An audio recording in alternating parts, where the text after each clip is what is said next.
A lot of products say they're clean, but what does that really mean? At Ritual, we have very high standards for what clean really means. Like for our best-selling Essential Prenatal Multivitamin, which is heavy metal tested, Clean Label Project certified, and GMO-free. It features key mom-to-baby ingredients like folate for neural tube support, choline for baby's brain development, and omega-3 for brain and vision support. But our high standards don't stop there. All of the ingredients in our Essential Prenatal Multivitamin are sourced through our made traceable supply chain, so it's clear where they come from and why they're there. Because clean isn't clean enough, especially during pregnancy. Shop Ritual for the support you deserve with 25% off at ritual.com/prenatal. These statements have not been evaluated by the Food and Drug Administration. This product is not intended to diagnose, treat, cure, or prevent any disease. You just realized your business needed to hire someone yesterday. How can you find amazing candidates fast? Easy. Just use Indeed. Stop struggling to get your job post seen on other job sites. With Indeed sponsored jobs, your post jumps to the top of the page for your relevant candidates, so you can reach the people you want faster.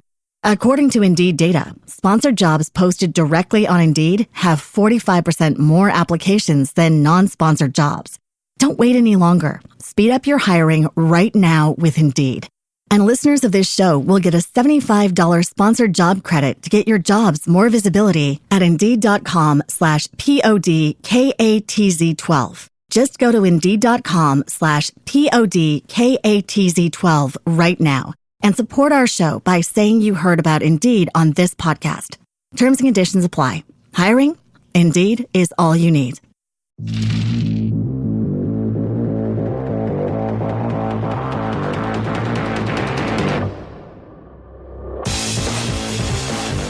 Welcome to Critical Hit, a Major Spoilers podcast. Thank you so much for downloading and checking us out this week. Oh, man, we are back for some more hot space reality television action. Kevin, we are setting a course for new adventure. What's going to happen this week? I don't know. That's going to be up to you guys, I suppose. But real quick, I want to give a shout out to a couple of the other creators that have given me some inspiration in coming up with this game for you guys. All right. So, one of my ways of running the game is I scour the internet for, forum posts and Reddit threads and cool supplements, and I buy them and go through them.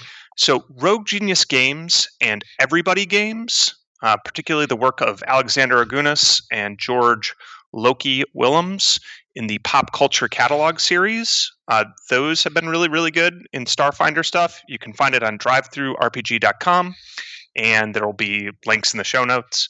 I think that they're really high-quality resources for any GM, and so I'm happy to use some of them in the game. Specifically, they have like little pop culture things about alcoholic drinks, restaurants, and infosphere shows. Also, Legendary Games, specifically Jason Nelson and the team that put together the Alien Bestiary, which is just a helpful, extra monster manual.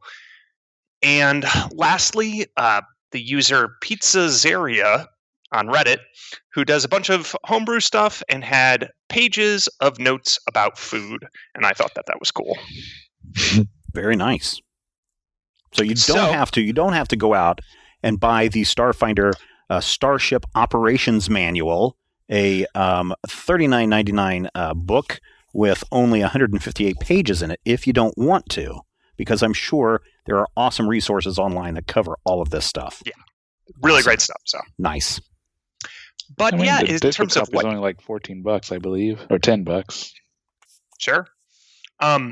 So in terms of what you guys are gonna do tonight, well, does anybody remember what we did last time on Critical Hit? On Critical Hit. On Critical was muted. I snuck it in there on you guys who were ready. Yeah, we're always ready for that. We're sneaky. Fuck some jerks who broke our ship. Well, we didn't break it. We kind of set it on fire. The wannabe brain. Yep. Talos, the wanna brain. What a jerk. And so Talos and his minion robots attacked your ship, and you also met Grace, the ship's computer, and learned that the ship is called the Squeaky Clean, as it was loaded full of space suds, a cleaning product, ? And you had food. Yeah. And you were there cleaning up the mess, so to speak, when we left off. So all 6 of you are in the hangar bay, the cargo bay of the ship. It's still a total mess after the firefight, sometimes literally, that had just went down. You've got the scattered, broken remnants of the 4 observer class drones that were flying around, and that big patrol robot that Vangie went toe to toe with. Talos exclaimed, "Psychic mist!" and then cast a fog cloud spell and ran away, presumably, into the docks of Absalom Station, as you had defeated him. But the place is still a total mess. There's open panels everywhere. Bob had plugged into one near the central computer node to speak with the computer, while everybody else was tending to themselves, kind of recovering after the battle. And that's where we'll pick up. All right. Grace, what systems need to be repaired currently? Oh, let's see. Navigation, power, weapons, sensors, shields. Well, let's see. Oh, and life support. Yeah, life support. So were all of these things damaged before the brain came in here and started wrecking the place, or was this all of his work? Well, it's been a while since the ship's gotten a good tune-up, so it's a little bit of both. Sorry. And this is the ship that was supplied to us by, and I pick up one of the products on the Space Suds? Yes, Space Suds is our sponsor. I've got a big logo emblazoned on the side of the ship right now. You can't see it because you're inside, but yeah. Then she uses some hologram emitters, and you get to see the big logo on the side of the ship from within.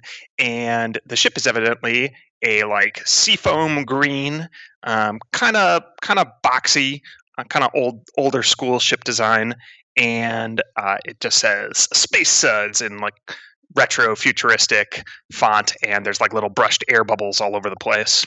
Well, it looks good on the outside. Hey! What? But yeah, no, this is a problem. We're going to need some repairs. Are these repairs that I can do with materials that are already on the ship, or are we going to have to purchase materials, or am I going to have to cobble together repairs from these spare parts that we now suddenly have an abundance of after our encounter with these robots? I'm guessing more one of those latter two. Okay, then. In terms of making the best of a bad situation here. And then from behind you, because you're kind of directed towards the forward part of the ship, from one of the open panels that laser blast shot at, a big metal disc, a silver disc, rolls out like a hula hoop, and it spins, hits the opposite side of the wall, and starts doing the...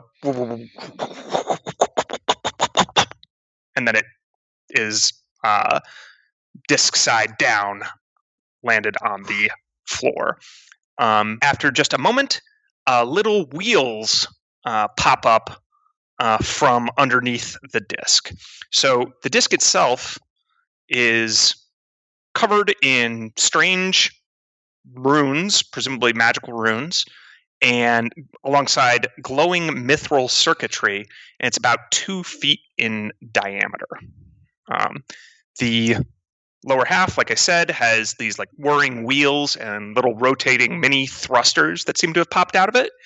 and inside seems almost like it's formed a shallowly indented bowl with some sort of force field. Grace, what's this?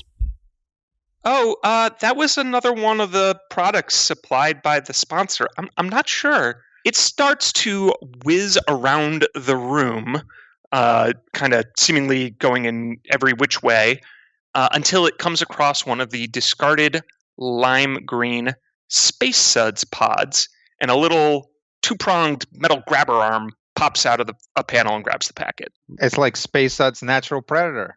Is it a laundry machine? So you hear it make some gurgling noises, and then that little bowl that is the inside of it starts to fill with a lighter shade of that lime green substance with the occasional air bubble in it. After a moment of this, which I imagine this just has you guys totally transfixed at this point. Oh yeah. The bowl has become a dome. So, all around it, a gelatinous slime is inside, that same light lime green. And two little metal balls pop into the slime from little inserts in the disc, and they seem to move forward to become eyes? Yeah, it now has two cute little googly eyes and seems to be able to move its mouth. It's like slime as though it had a mouth, and it looks at you expectantly. Identify yourself. What is your type and model? Squeebo!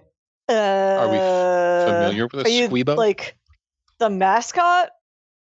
You guys can try to make culture checks. It's going to be hard. Oh yeah, my culture is actually good. Oh, cool. I got a 17. Okay. Wow. Surprisingly enough, two of you, it looks like, do get it. Not the 17, though. Boo. But Hecubino's 20 and Amu's 23. Yeah, so a Squeebo is a cleaning device, but it's very old. You think that they were all recalled for something. Ooh, are you one of those old cleaning devices? Squeebo, clean! And it kind of bats its little eyes at you, and it skitters over. Oh, yeah, it's cute. Hey, all of these things got recalled, so just keep an eye on it, okay? Why were they recalled? I don't know. Probably dangerous. Nods. Squeebo looks at the bodies of the fallen robots and also all the scorch marks around the room and the various messes made by the exploding Space Suds packets and the coolant that was sprayed to put out the fire, and it looks back at you and says, Squeebo clean? Go for it, buddy. Squeebo clean! And it zooms off, and it starts spraying some sort of acid spray out of its dome, like a mouth, and then it goes over and scrubs at the area until it's cleaned off one little area, and then it starts repeating the process over and over again. Oh. Maybe if there are parts in those robots that we want to use, we should get those out of Squeebo's way. Yeah. So you guys gather some of the robots? Yeah. All right, everybody pick up a robot. Loot the roboties. And, we will put them here. And literally when I say here, I'm just pointing at Bob. Oh, yes. Let's do that. Hey, nice job with the fighting. I didn't get shot by any of these little guys, so good work. Oh yeah, we're a scrappy little crew. Mm-hmm. Hang on, just wait 1 second, and Hecubina's gonna put a finger on one nostril and then just do that thing where he blows out the other one, and this this black glob of blood would shoot out. Yeah. Yeah, sorry about that. Haven't had a good brain off in a while. Hey, Squeebo, you might want to get this here in a bit. Squeebo delightedly runs over and dissolves your snot rocket. Okay. That was horrifying. I hope you got a wide angle shot. Oh, yeah, that reminds me. Matthew, whenever Quentin has his camera on, so I'm going to assume that you have the camera off unless you tell me otherwise. Okay. It would be noticeable to the other characters if it's on. Okay. So, does this seem like the kind of thing that needs to be recorded? That's a judgment call. I would say no. It seems like we've damaged an awful lot of the advertiser's product. Yeah, and this is perhaps a recalled, product that they're no longer selling. So, yeah. By the way, Squeebo does pick up more of those packets to basically refuel itself. But it doesn't seem like you guys are in any danger of running out. Oh, no. And then at the cargo bay door, there's a rapping of someone's knuckles against the metal, which the door is open. So ever since Talos's escape, and a woman steps in. Hello. She's a Lashunta woman, about 5'3", which is 160 centimeters, and I'm not going to use metric anymore for height because that's just confusing. She's definitely on the stockier, more muscular side. So she is a Lashunta, which people can give me life science checks. No thanks. My specialty. Probably didn't make that. Oh, the first one was 21. Sorry, I clicked that twice. I'm not trained in that, but I do have a thing that lets me roll an untrained identify beings. Although my score's not very 20. Good, yeah. No surprise there. And then I think also as one of your interesting biohacker abilities for Amu means that you're really good at identifying creatures. So it's going to be Steven, or Bob that is, and Amu. You guys both succeed with flying colors. So most of you know that this is a Lashunta. Lashuntas are a pretty common species, so you can identify them. You know that they have mind powers sometimes as a species. But Amu and Steven, you're able to identify that this is specifically one of the two subspecies that Lashunta have, Damaya and Karasha, that are chosen by the individual in puberty, and they're somewhat divergent physiologically. So her build indicates that she's likely a Karasha, which tend to be a little stronger, a little more blunt, and brutal. She has light gray skin with symmetrical purple lines and dots forming an upside-down triangular mandala on her forehead, where like the points are going towards her scalp, and then the bottom one is kind of between her eyes on her nose, the bridge of her nose. And the two top corners of the triangle kind of vanish into her hairline, but also into antennae, which are topped with glowing pink-purple tips. Her hair is shoulder length and a vibrant magenta, and is kept in a practical ponytail. She's wearing a heavily modified dockworker uniform with lots of pouches and belts, made of some super synthetic, sturdy as all get out material. It's all mottled gray and black with black combat boots, knee and elbow pads, and tools and weapons all secured in their various holsters. The outfit is also covered in patches, as if it's been repaired dozens of times. She looks like she didn't get much sleep last night, but she still seems perfectly relaxed. And she says, "Hey, I'm Rain." Hello, Rain. And real quick, for Vangi and Hecubino, that name means something. Anyone else who wants to can make a culture check, but I'm going to say that the two of you automatically succeed and know who this is. Is she associated with drifters? She is. Does anyone else want to make a culture check? You don't have to. You can skip it. Sure. 15. All right, yeah. So it looks like a lot of you a lot of you know who this is, and that's not surprising. She's kind of a celebrity. So she is she's from the crew of the first ever season of Drifters, the champion vessel, the Renegade.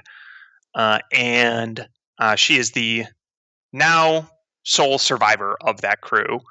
They were victorious 3 seasons running, and then on their 4th season, tragedy befell them, and most of the crew perished in an accident.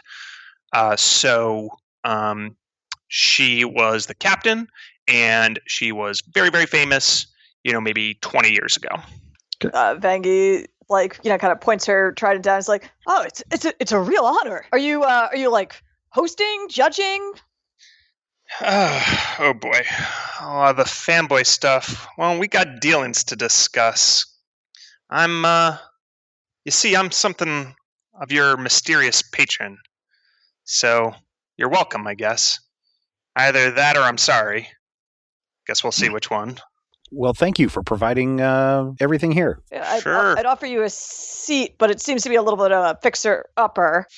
I think more fixer than upper. And Squeebo zooms around, and Rain goes, "Is that a functional Squeebo? I didn't know there were any left in service." I mean, it's a Squeebo. We haven't really figured it out yet. Apparently it came with the ship and powers itself off the detergent. Okay, yeah, well, I thought they were all recalled after the Dagox 4 massacre. Huh, well, if it's claimed the ship, I say just don't anger it. But, yeah, we got dealings to discuss, like I said, so come with me. We will all follow. Where? I'm going to start recording. And at that, as soon as you, flick on the light, she turns and goes, "Oh, got one of you. What are you, the assistant producer's little minion? Yeah, thanks but no thanks. Float away, little camera bot. I don't need a spy in our midst. Go on, off with you. The rest of you can come with me." Maybe you should hang back, Quentin. We need to figure out what this is all about. Can he come if he keeps the camera off? His whole existence is being a camera. How do I know he isn't going to go spill everything we have to talk about to the assistant producer? They say the truth will set you free. Oh, and it's got sayings? Even better. Why should I trust you? I would have to say that my first preference would be that you do not refer to me as it. And secondly, trust is earned. Doubt is the beginning and not the end of wisdom. You work for the company. I got things to say to y'all that have nothing to do with the company. Or rather, I want the company to have nothing to do with them. So, I ask again, you are an employee of X-Stream Productions. Why should I trust you? The camera powers down, and Quentin continues to have the same emoji smile. You're not really making much of a case for yourself there, buddy. I don't believe that I need to make a case for myself. So you want to stay behind, then? I do not. I hate to... she's a legend. She's our sponsor. You're the assistant producer. Nah. Assistant to the assistant producer. I was under the impression that I was a member of Team Lizard Brain. I mean, yeah, ours, but he's also kind of being sketchy here, so... I don't believe I'm being sketchy. Well, do you all vouch for him? It's going to be your lives on the line. All right. Okay. How about we do this instead?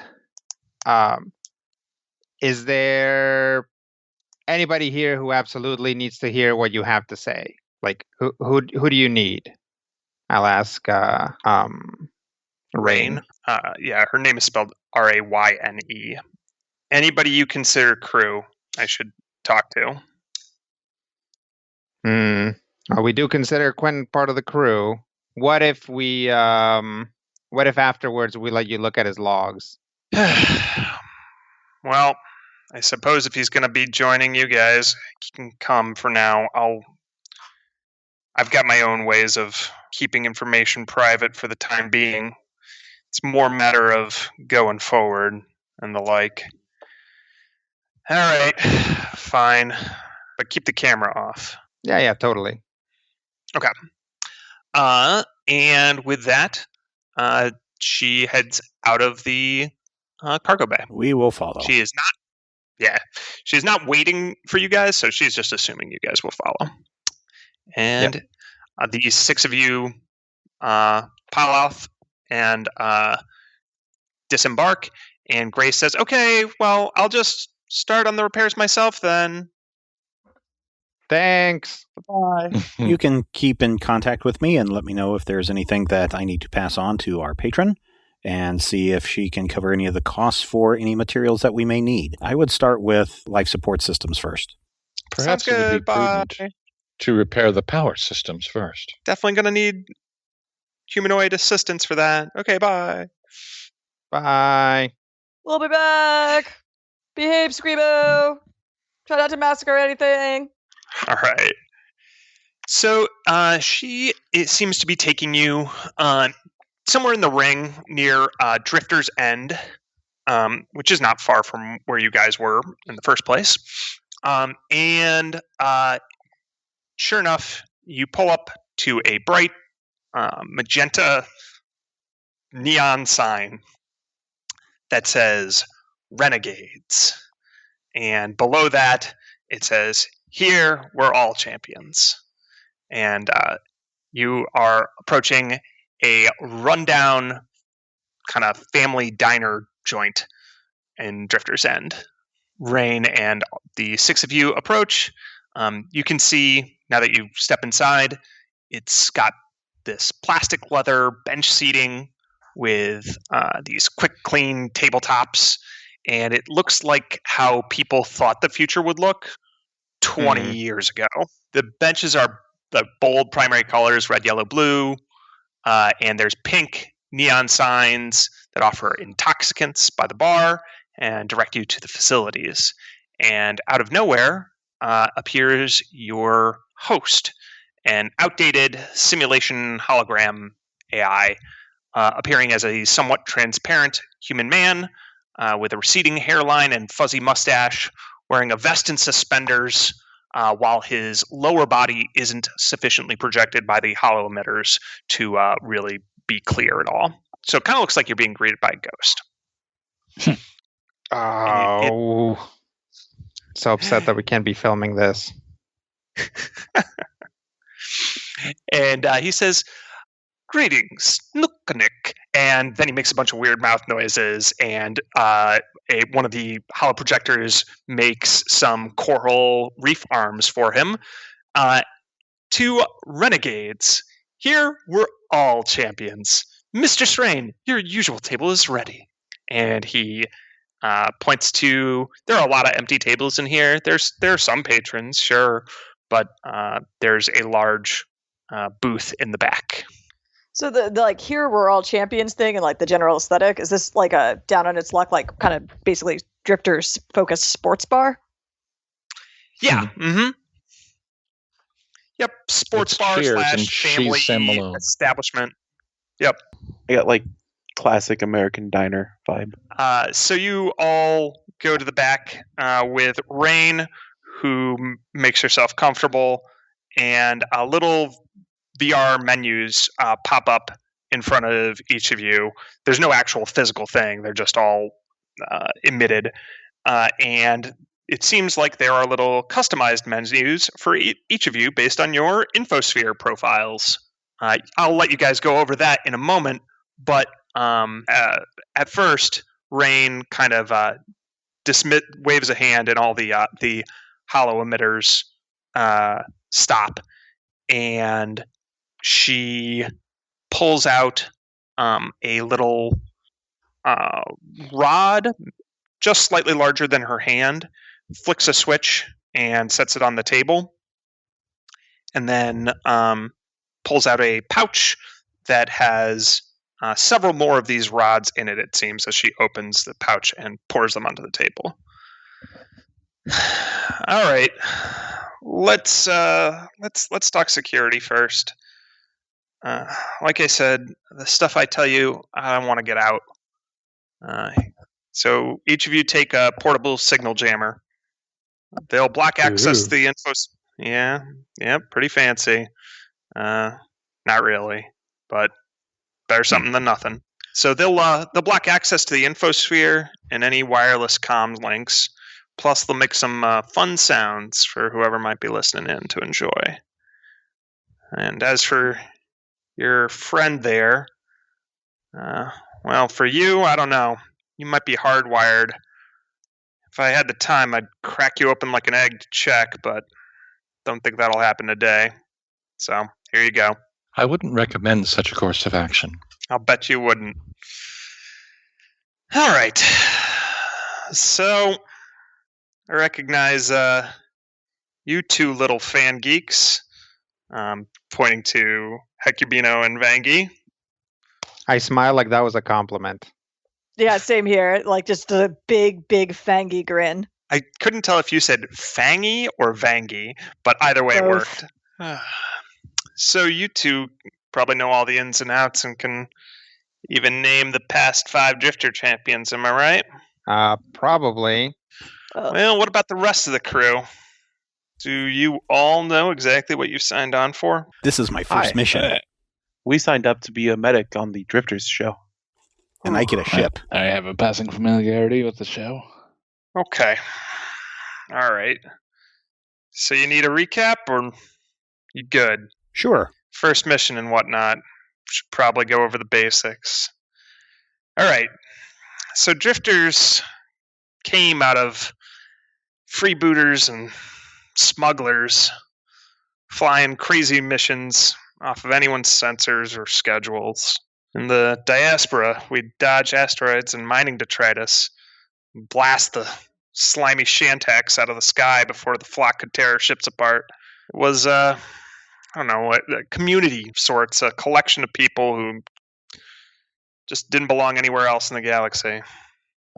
And we'd turn up in all sorts of places, on planets, doing odd jobs, mostly things that ain't quite legal, but that didn't seem to bother us none. So we'd just fly. We'd fly to impress the others, show who was the best pilot, best engineer, best captain of the crew, and we got discovered.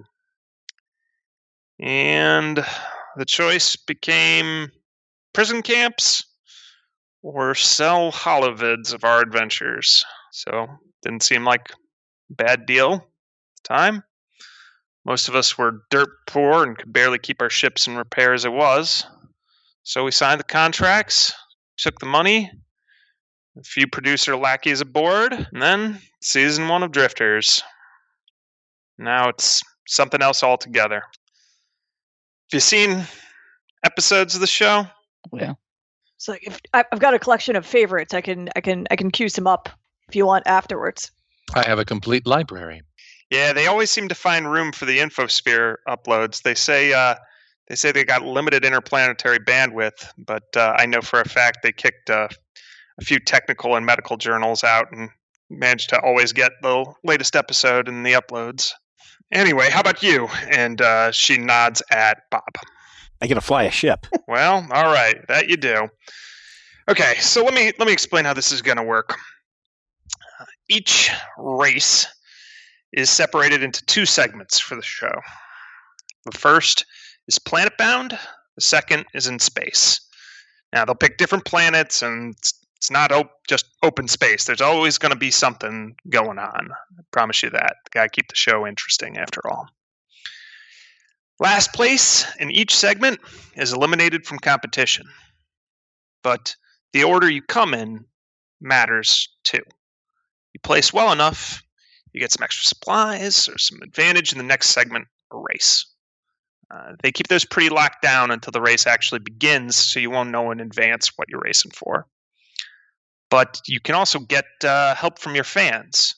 If they back your sponsors enough via the InfoStream live feeds, you guys pick up a following, you might be able to secure more better sponsors. Better sponsorships means better quality gear, ship upgrades, credits, all that good stuff. Speaking of sponsors, I secured you one, Space Suds. Yeah, it's technically a cleaning product, but I hear it has all kinds of other uses like industrial lubrication and disintegrator weapons components, you name it. And so technically, it's a food. Oh, you didn't eat it, did you? I don't eat anything. Why? Why would that be a problem? Oh, you didn't go on the infosphere and check the warnings about that, right? You know what? I'll just leave that for later. But yes, technically it is a food, I guess. But the reason that they decided to get into the drifters market is there's a scandal that says they're responsible for an outbreak of scavenger slime oozes across the system. So they're pushing out a new image, and for now, don't worry about them. Let me handle them. But once you start getting some good notices, I'll put you in touch. Okay? Okay. And yeah, as for me, I'll be a coach for y'all. Kinda. Can't help you during the races. No outside assistance officially. Plus, I'm sure they'll be monitoring for anything back-channeled. Again, every time she says they or they'll be monitoring or something like that, she seems to dart a look at Quentin.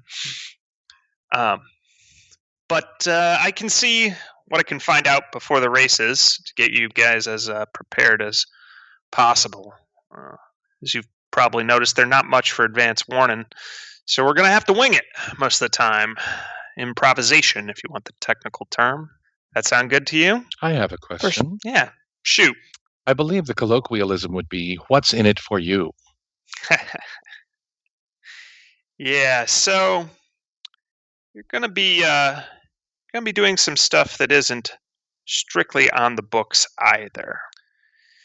You guys have, well, I know you two have, heard of Team Electrum? Yeah, they're the best. Yeah. Yeah, the most Top of the heap. Most wins in history, all time, even beating the Renegades. They're the big freaking heroes, right? Thing is, Yeah. What? No. Go on. Tell me what you think. I'm just saying. Yeah, everybody loves them. They're great, and they're like, their ship's always clean, and everybody loves them, and they've got a big following, and like everyone would like literally kill for a spot on their ship. Yeah, I mean they sell like just down the way in the docks. They sell Vorpal 1 toys. Yep, they've got quite a marketing team. I'm sure the licensing fees on that are adding up nicely. Anyway, no, they're no heroes. They're fakes and phonies all the way through. That whole "we're not just friends, we're family" shtick. Yeah, marketing gave that to them to expand their brand appeal. If you look back, and you'll see that the Renegades had the same schlock in Season 3. Oh, yeah. But it doesn't matter. We're all fakes and liars sometimes. But they're cheating the races. And people are dying because of it. That's what's in it for me. That's not good. No. Yeah, it's also pretty intense because it's actually hard to cheat in this. Yeah, they have like, inside people. Why do you think I didn't want the, Quentin here? Oh, you think Quentin is an inside person giving information? Oh. Wait, so are you here to sabotage us, Quentin? No. I believe him. How do get a you sense know? motive roll on that? I don't. That's why I'm asking you. So I like the house rule of no sense motives against players, and you just have to use your best judgment. Woo! Amu's best judgment is terrible. Good. We all have terrible judgment. Yay. I mean, we're on the show. Well, let me tell you what's at stake. Redundant team name. Last year's rookies. Mm-hmm. They were a lot. Yeah, they remind me of you guys.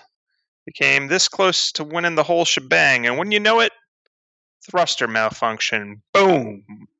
Game over.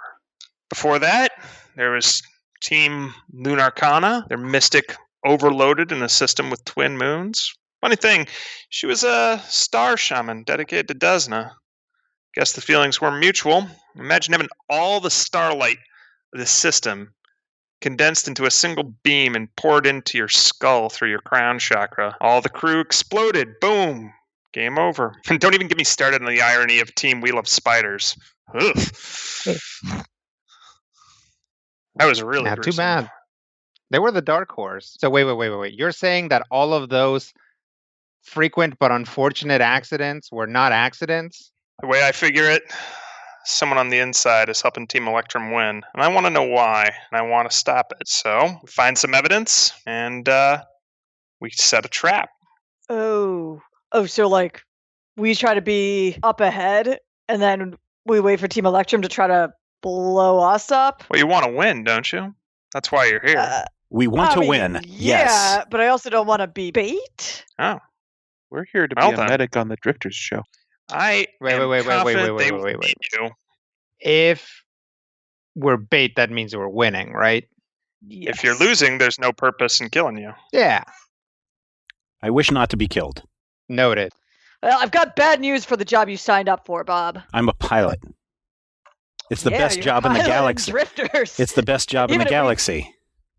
Even if we weren't going to get blown out of the sky by some kind of weird fraud, I guess this was going to be a risky proposition. You'll figure it out. That's Bob's why we're new here. here. Yeah, so when they try to blow you out into the cold vacuum of space, we turn the tables, catch them in the act. But so of course, will you be like monitoring us? well, as much as I can, I won't be able to communicate with you, but we do know what kind of tricks they're going to pull, so we'll just be one step ahead.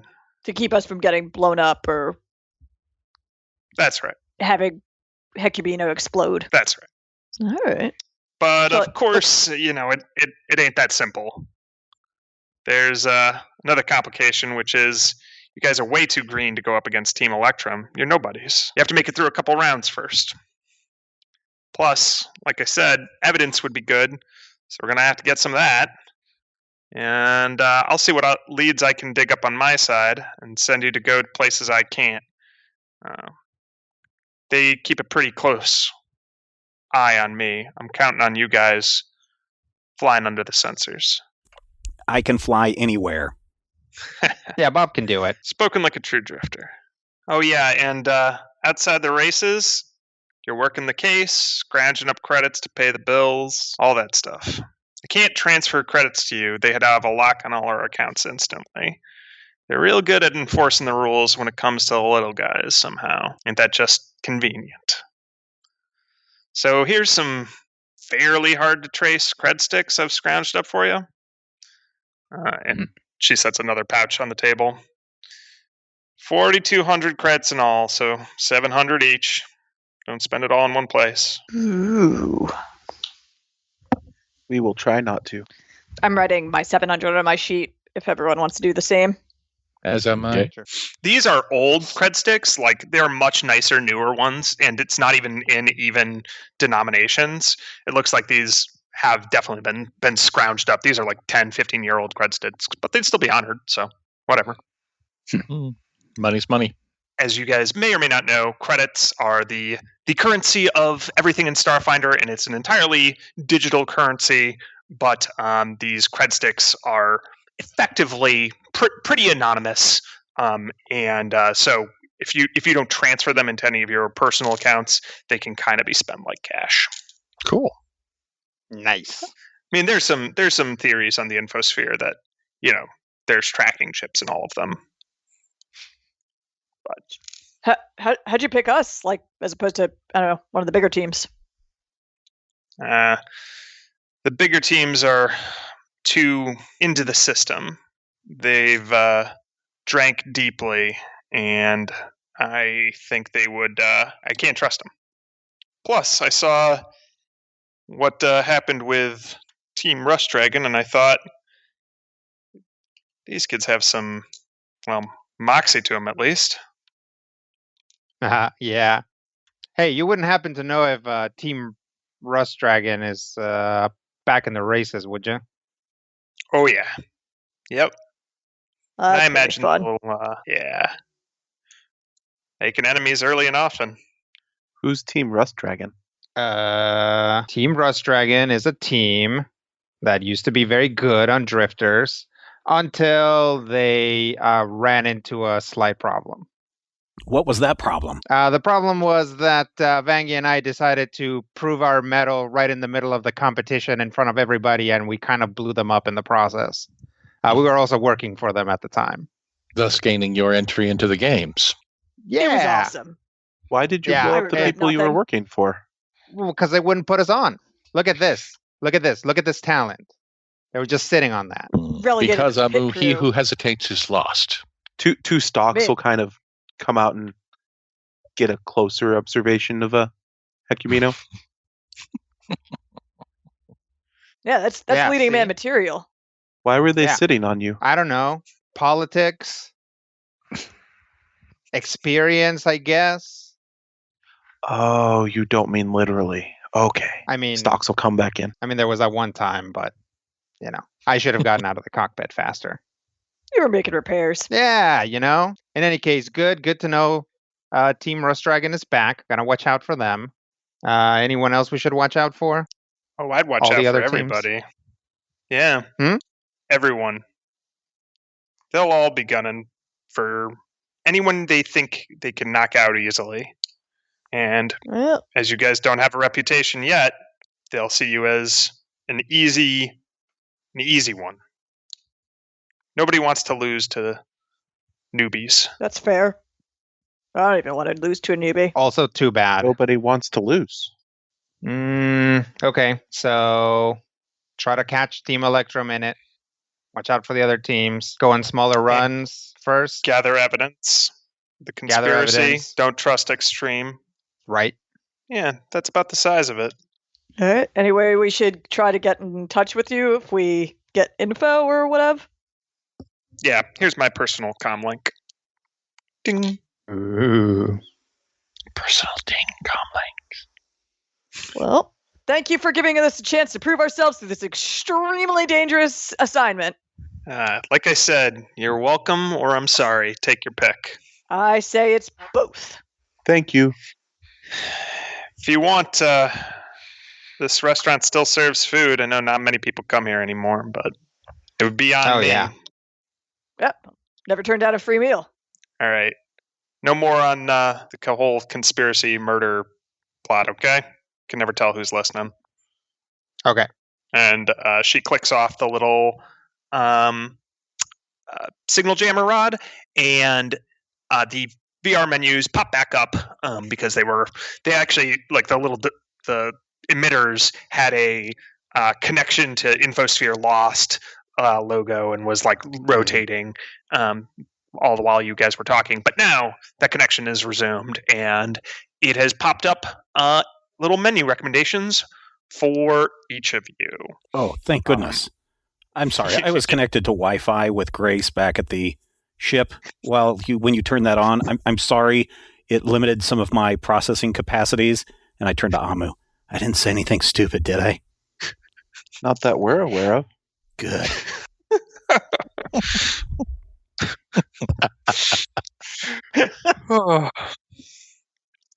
So, Stephen, you get a recommendation for oily void pearls, which are large gelatinous eggs from the skyfish of Kassoth, which are considered to be slick on the tongue and a delicacy among many androids. And to pair with that is Robo-Gogo's Crystal Dimension Sparkling Wine, which the manufacturer Robo-Gogo is known for a nanite-based taste enhancer. Again, favored amongst many androids. Can I have a cheeseburger? So, funny you should ask. I will say that for everyone, there is another option, which is on every single one of your menus, there's the Absalom generic burger of unknown provenance. And on italics underneath it says, you don't have to eat something you haven't before. And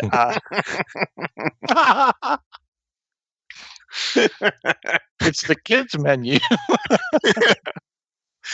for Hecubino, it has a platter called Brain Food, which is actually just foods that are good for the brain, supposedly nuts and berries and dark chocolate and a few oily void pearls as well, along with a scrambled cider, which is made out of nano-engineered apples which cuts through the oil nicely. Yeah, I'll have that, but dressing on the side.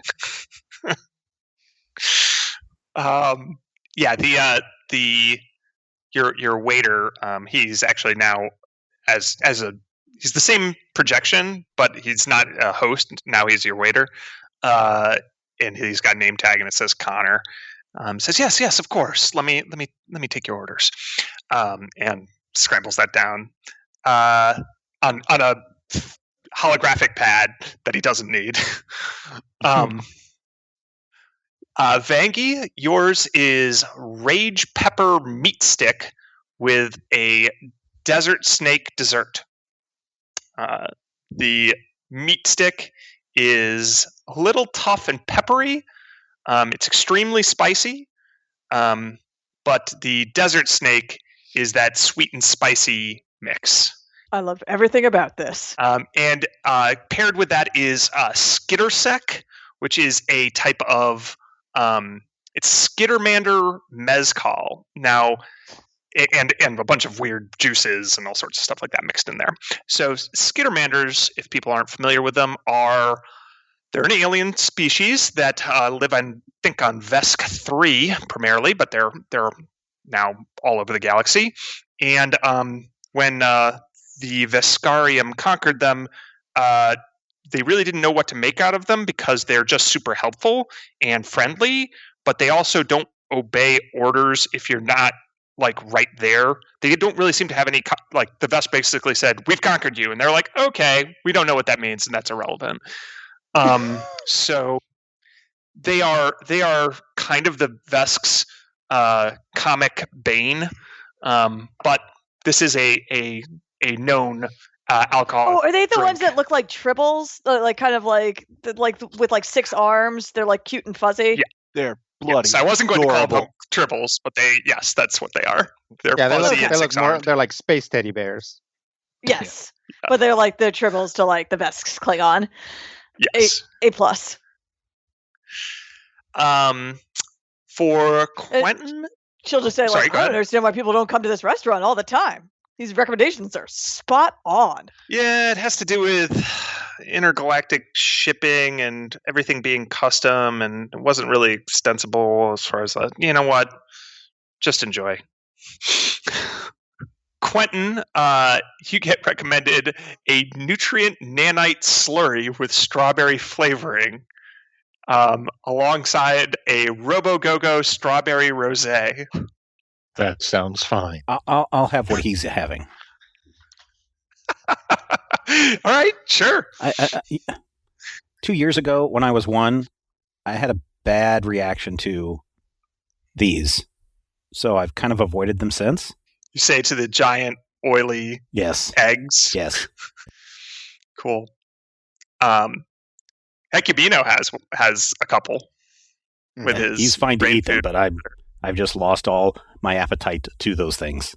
Amu, you get offered a spirulina shake, which is a green algae-based smoothie. And sadly, it's really the only vegan thing on the menu that you think you could digest. So, why do pieces still think it's okay to only have one algae-based food? Honestly. What year is it? It's not 2777253 anymore. I bet they don't even have like a heat lamp for photosynthesis. In response to Vengi talking about the heat lamp, it's like, we have our own, and a heat lamp will come out of the shell. Ooh. She kind you of can positions grow your own herself to get smoothies. under it. Oh, are you like a lizard curling up under a heat lamp? Yes, exactly. She her little spikes on the back of her neck kind of spike up a little bit, like arcing towards it. Nice. Amu will actually turn it towards her. She opens her mouth and kind of her tongue slightly sticks out. And then Skritic, you get recommended a traditional Yusoki cheese plate, which turns out it's not actually traditional at all, but there is a nice rich and creamy cheese, and another is deep fried. So, that's not bad. And it along with Besmarin Free Captain's Rum Mai Tai. Okay, I'll take that and a burger. And a burger. Yeah, you're like, this is, a survivor at work there. You know that this free food is not offered frequently. Yes. When the next time we're going to have a meal like this. Yep. Gotta stash it in the cheek pouches. Mm-hmm. And then Rain herself has a mountain eel pie and a dwarven stout. The pie is like 18 inches in diameter, and it's filled with like a lamprey type thing. All right. So you settle in for a good meal, and you can ask Rain any questions you think of that are race related, basically anything that that you would ask like your coach, and she's happy to answer. Well, she's actually kind of gruff, but she answers. And towards the end of the meal, and if you guys have anything in particular you want to go over, we can do that, or we can skip it. I will say that as soon as Hecubino's food comes in, he gets an additional plate, and without like saying anything or doing any like sort of deal about it, just like cuts up or gets a whole bunch of his food, puts it on that plate, and passes it to Vangie. Vangie picks up some of her food and passes it to Hecubino. Yeah. It's like again, just like silently, nothing exchanged there. We just do that. Mm-hmm. Nice. Okay. So also for the androids, yeah, that manufacturer's alcoholic drinks do actually cause little glitches in the nanites inject little decomposing software code snippets that break your concentration and cause little verbal tics and time not elapsing along your perfect internal chronometers quite right, as though you were inebriated. Slightly. Bob is slightly panicked over this. This may be the first time that he's ever been inebriated. They say a penny saved is worth two in the bush. Vangie probably pesters Rain with some mix of probably useful questions of strategy or training regimens or things like that, but then also ridiculous fangirl questions. So it's well, in this episode, when you said this, were you actually trying to start up a relationship with this character, or was that just a manipulation strategy? So she'll answer those kind of questions, but it's rough. She's just this is somebody from 20 years ago remembering their heydays, and she says stuff along the lines of yeah, that was all Maven's idea. She was kind of the brains of the operation, or she's relatively terse. You find her answers somehow compelling anyway, and that's one other thing I should mention about Lashunta in general, and certainly Rain, is despite her kind of gruff or terse exterior, there's still something about her. Those of you that know Lashunta well and did well on your checks from earlier know that this is a common thing for Lashunta. Whether it's just the fact that they're very, very symmetrical, or that they have some sort of special pheromone or something like that, but they seem to radiate they seem to either put people at ease or make people kind of entranced by them, or willing to do what they say a little bit more so than most other species.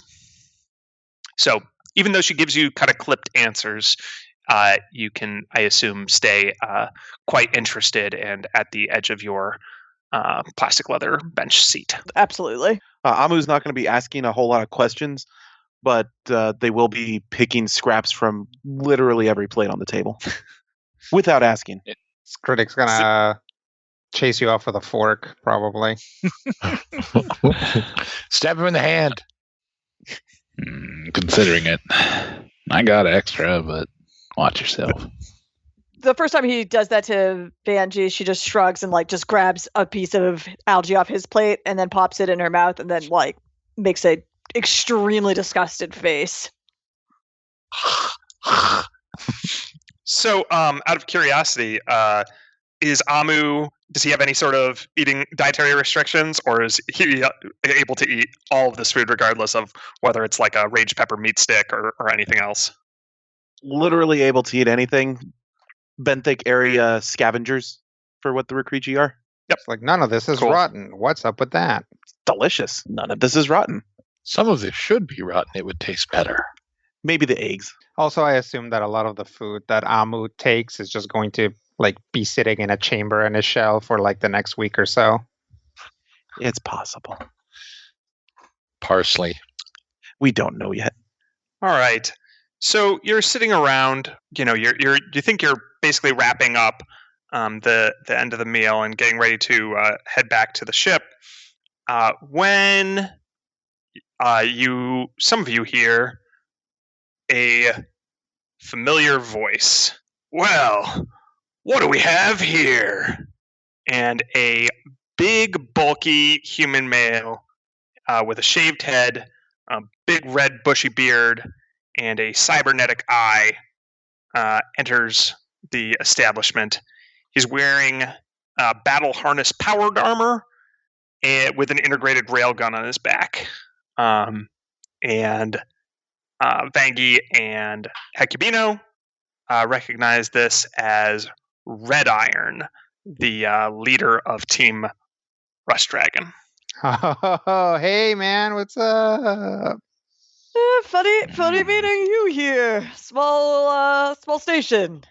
And under her breath, Rain says, "I smell a setup, but fine." And alongside, or rather, immediately following Red Iron, are a pair of Kasathan twins. One is wearing green and gold in kind of like a leaf robes outfit. The other is wearing purple and black in like a banded, almost lamellar-like fashion with like a battle skirt. And they both wear matching veils over the lower half of their faces, like all Kasathans do. And then there's a heavily cybernetic goblin and a literally sparkling gnome kind of floating along beside them. Not actually floating, but she seems to be hopping from piece of furniture to piece of furniture while she's wearing a blue and yellow and purple shimmering crystal dress and using her comlink to start. You can tell she's recording this whole thing from a first-person perspective, and she's even talking into her comlink as she goes. So, you think you got a crew now? Team Lizard Brain, is it? Quentin. Yes. Start rolling. I am rolling. Yeah, that's us. Team Lizard Brain. With the new kids on the block, ready. and we're going to knock your block off. You caught us by surprise once before, because we trusted you. You were a pit crew, but now we've rebuilt. Team Rust Dragon is stronger than ever. With me, Red Iron, as the new captain. We're going to knock you guys out in the first round. And with that, his railgun turns as if to fire on you guys, and it starts spinning. And then no bullets come out. It just goes.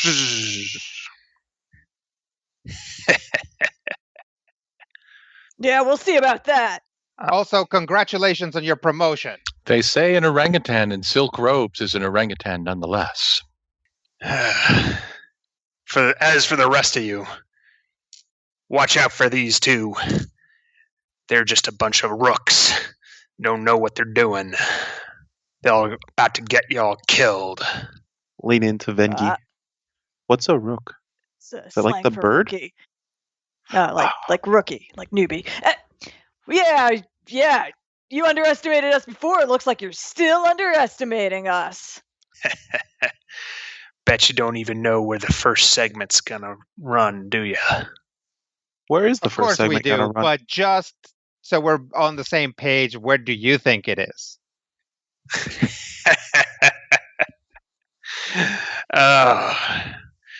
Rooks.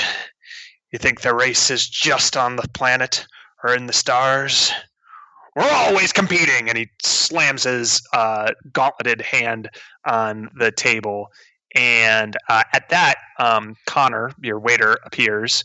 But now, in addition to the vest and the suspenders and the mustache, he's got a little visor on that is one of those tracking visor things, like a heads-up display thing, and some of the hollow emitters from around the restaurant have switched, and they've turned into kill mode, so they're lasers, and the whole room again turns red because it needs the other spectrums of light for the laser arrays. It's like, now, mayn't I suggest temperance here, everyone? We can't have the authorities being called.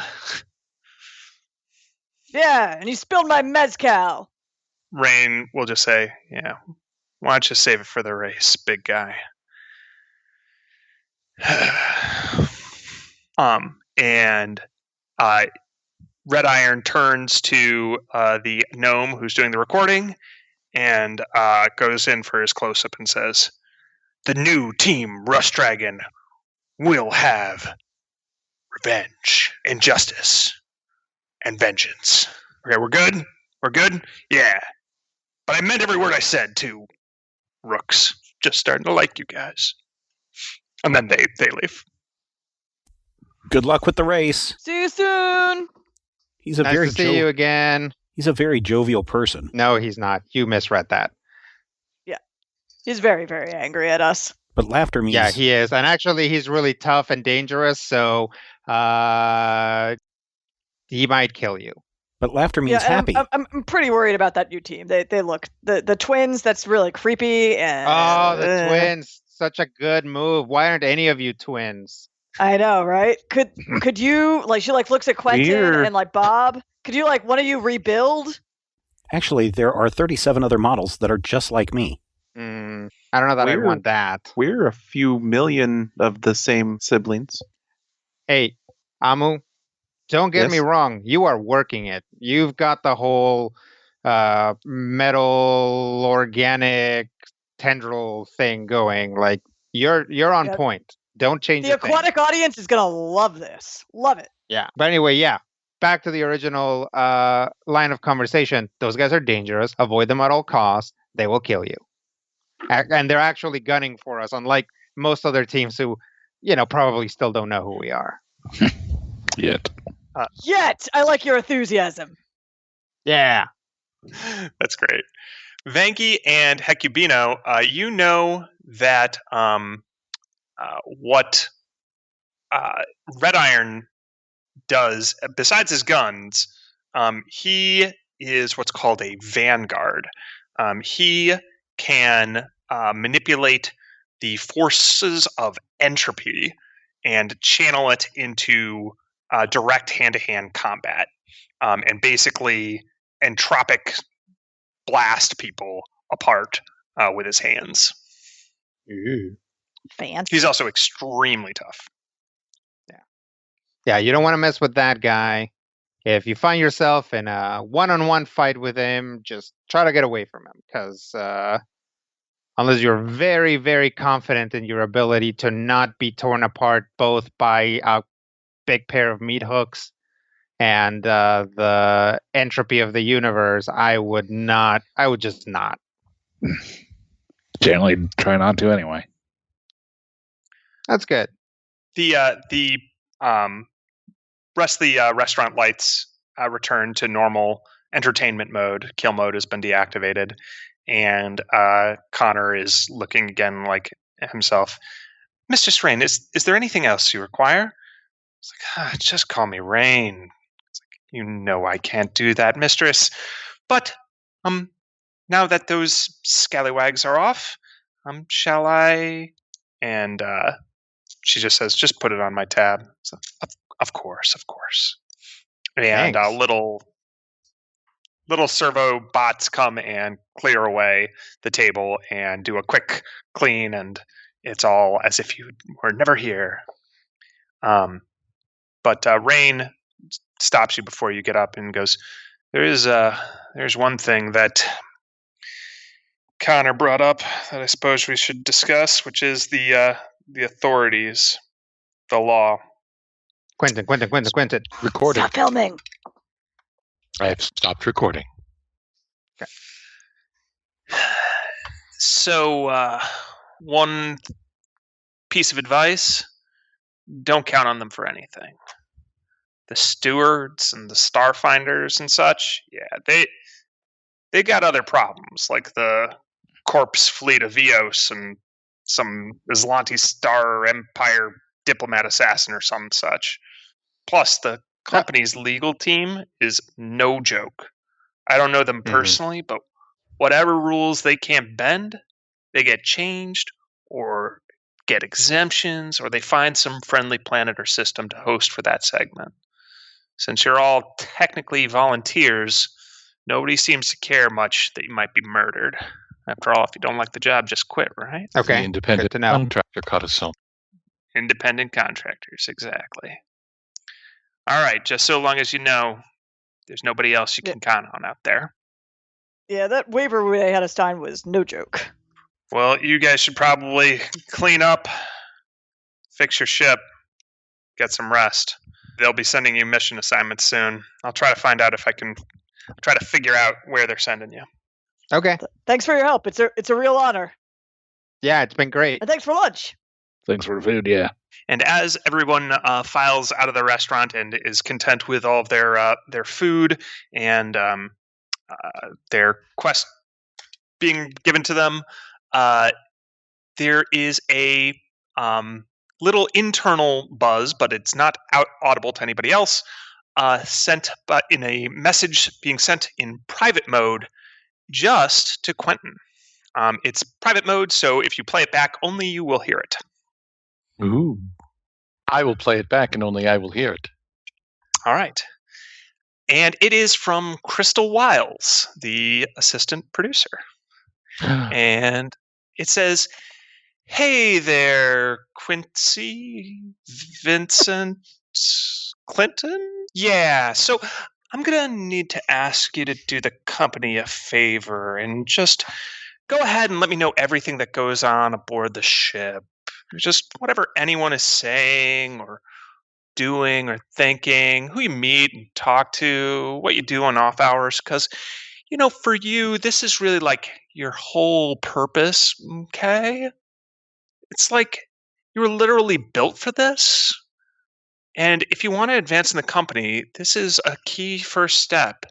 So, promotion to technical advisor to the assistant producer, that could be yours. You can't climb the ladder of social mobility without stepping on some people's hands, right? Oh yeah, you float. So I suppose ladders? How do you even climb ladders, though? Message over. And that's my end for the episode. All right. That was a pretty good cliffhanger right there. Thank you so much, Kevin, for giving us a fun adventure this week. Ooh. There's going to be some serious discussions coming up later, I'm sure, about who's having negative reactions to what meal, and who really wanted seconds but couldn't, who didn't want to ring up a bill unnecessarily. Oh, so much to talk about. We're going to have to wait until next week To do that, in the meantime, head over to the website, majorspoilers.com. Let us know what you think. Head over to the Discord server and talk with other Critical Hit listeners and share your thoughts about this episode. And if you want to hear next week's episode before everyone else, become a patron at patreon.com/majorspoilers. And until next time, here's hoping all of your dice rolls are critical hits.